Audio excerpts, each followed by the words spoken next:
दोस्तों corona virus की वजह से दुनिया भर के सभी इकोनॉमीज पे इफेक्ट हो रहा है और मेजर इकोनॉमीज तो कॉन्ट्रैक्शन में भी जा रही है।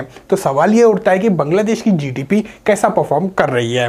तो दोस्तों ये सब जानने से पहले हम जानते हैं कि बांग्लादेश में ट्रेंड क्या चल रहा है। 2016 से अगर हम देखेंगे तो बांग्लादेश का जीडीपी ग्रोथ 7% से ऊपर आ रहा है। 2016 में 7.1%, 2017 में 7.2%, 2018 में 7.9% तक का ग्रोथ बांग्लादेश ने अचीव किया, जो कि एक बहुत अच्छा नंबर है। तो अब बात करते हैं 2019 की। 2019 में बांग्लादेश ने एक नया टारगेट अचीव किया। दोस्तों 2019 में बांग्लादेश की जीडीपी ग्रोथ 8.1% के पास है और इसी कारण जो नॉमिनल जीडीपी है वो 317 बिलियन यूएस डॉलर्स के पास, जबकि पीपीपी में ये नंबर 830 बिलियन यूएस डॉलर्स के पास है। और बात की जाए जीडीपी पर कैपिटा की तो वो नॉमिनल में 1905 यूएस डॉलर्स, जबकि पीपीपी में ये नंबर 5000 यूएस डॉलर्स के पास है।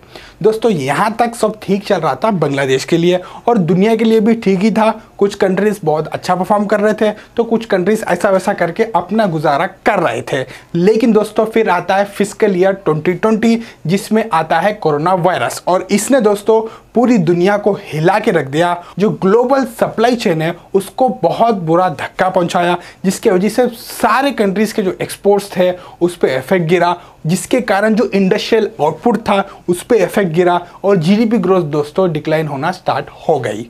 और इसका इफेक्ट बांग्लादेश को भी हुआ। दोस्तों अप्रैल से लेकर जुलाई तक कंट्री में किसी ना किसी तरीके से लॉकडाउन था, जिसकी वजह से जो इकोनॉमिक एक्टिविटीज़ थी उस पर इफेक्ट हुआ और जो इंडस्ट्रियल आउटपुट था वो भी डिक्लाइन हुआ।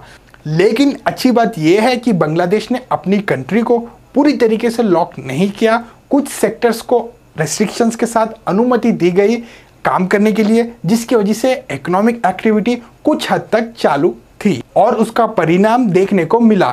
जहां पे बड़ी बड़ी इकोनॉमिक पावर्स की जीडीपी कॉन्ट्रैक्शन में जा रही थी, वहीं बांग्लादेश ने पॉजिटिव जीडीपी ग्रोथ हासिल किया।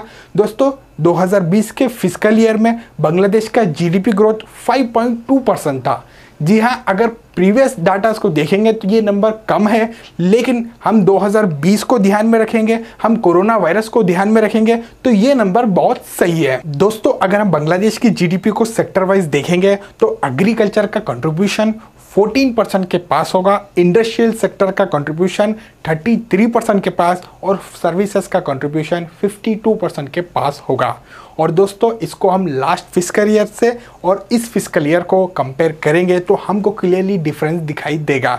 3.9% लास्ट फिस्कल ईयर में ग्रोथ थी और इस फिस्कल ईयर में ग्रोथ 3.1% है। और सर्विस सेक्टर की बात करेंगे तो लास्ट फिस्कल ईयर में सर्विस सेक्टर की ग्रोथ 6.7% थी और इस फिस्कल ईयर में ग्रोथ 5.3% है। और अब बात करते हैं मैन्युफैक्चरिंग सेक्टर की, तो लास्ट फिस्कल ईयर में मैन्युफैक्चरिंग सेक्टर की ग्रोथ 14.2% थी और इस फिस्कल ईयर में ग्रोथ 5.8% है। तो यहाँ पे आप क्लियरली देख सकते हो जो इंडस्ट्रियल आउटपुट था वो डिक्लाइन हुआ कोरोना के वजह से, जिसके कारण ओवरऑल जीडीपी ग्रोथ पे भी इम्पैक्ट गिरा है। और दोस्तों 2020 का एस्टिमेशन है कि नॉमिनल जीडीपी बांग्लादेश की 347 बिलियन यूएस डॉलर्स की है, जबकि पीपीपी में ये नंबर 860 बिलियन यूएस डॉलर्स के पास है। और जब जीडीपी पर कैपिटा की बात करेंगे तो वो धीरे धीरे इंक्रीज हो रहा है।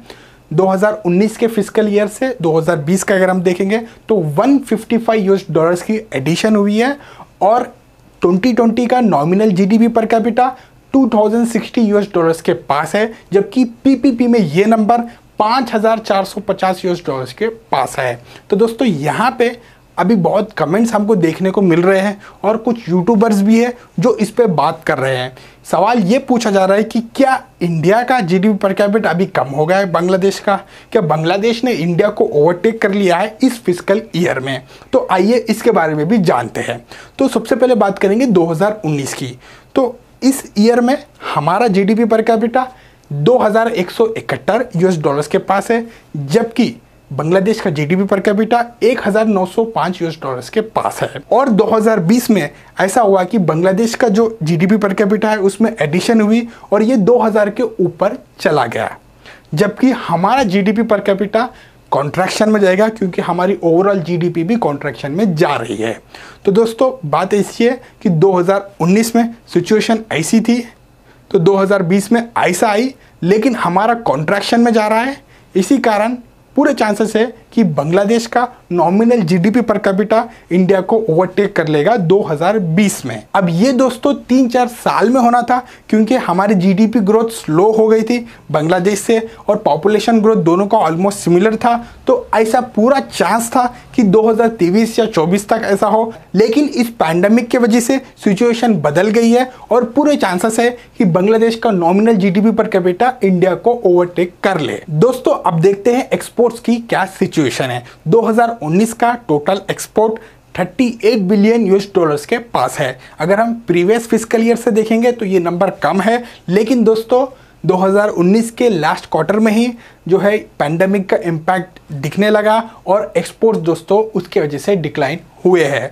और इतना ही नहीं, इस फिस्कल ईयर में भी बहुत इम्पैक्ट गिर सकता है एक्सपोर्ट्स पे। और जो एक्सपोर्ट ओरिएंटेड कंट्रीज है, यानी जो एक्सपोर्ट्स करके ही अपनी जीडीपी ग्रोथ को जो है इम्प्रूव कर रहे हैं, उन पे बहुत बुरा इम्पैक्ट गिर सकता है। इसका एग्जांपल चाइना है, वियतनाम है, बांग्लादेश है। इन सभी कंट्रीज का दोस्तों एक्सपोर्ट्स इंप्रूव हो रहा है, जिसके कारण जीडीपी ग्रोथ भी इंप्रूव हो रहा है। तो इन कंट्रीज पे ज्यादा इम्पैक्ट गिरेगा। तो अब सवाल ये उठता है कि ये सब नॉर्मल कब होगा? तो इसका सिंपल आंसर है, जब पैंडेमिक को कंट्रोल किया जाएगा, जब वैक्सीन पूरी तरीके से सभी कंट्रीज में अवेलेबल होगी, तब तक इसको कंट्रोल नहीं किया जा सकता। और दोस्तों एक्सपर्ट्स की मानेंगे तो पूरे चांसेस है कि 2020 फिस्कल ईयर कंप्लीट होने से पहले हम वायरस को कंट्रोल कर सकते हैं। और रही बात 2021 के फिस्कल ईयर की, तो क्योंकि प्रीवियस ईयर में ग्रोथ कम रही, इसी कारण 2021 में सभी कंट्रीज की ग्रोथ ज़्यादा हो सकती है।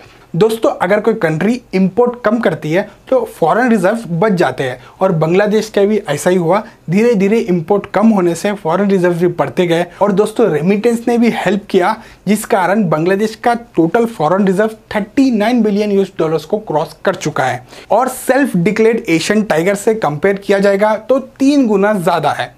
कंपैरिजन की बात आई है तो क्या बोलते हो, एक कंपैरिजन वीडियो बनाना चाहिए या नहीं? नीचे